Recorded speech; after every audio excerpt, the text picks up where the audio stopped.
என்னவளே, நடப்பு நிலை அறிந்து நகர்ந்து செல். இனி நான் உனக்கில்லை என்பதையும் உறுதியாக உணர்ந்து கொள்.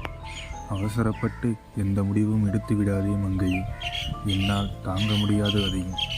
அப்படி எதுவும் நடக்க வேண்டாம் இனியவளே. இனியும் உன் முகம் இன்முகமாகவே இருக்கட்டும். மனமில்லாமல் கடந்து சென்றேன் மங்கை அவளிடம் கத்திவிட்டு. மனவேதனையாக இருந்தாலும் மங்கை அவளிடம் கொஞ்சம் காட்டமாகவே பேசிவிட்டேன்.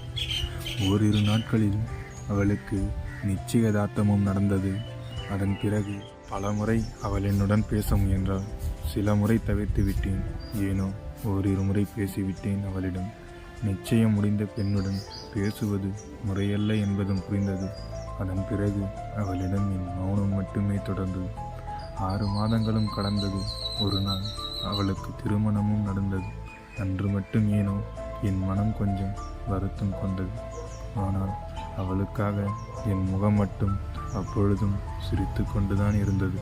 அவளாவது 16 பெற்று பெருவாழ்வு வாழட்டும், என் மனமும் சேர்ந்து அவளை வாழ்த்தட்டும்.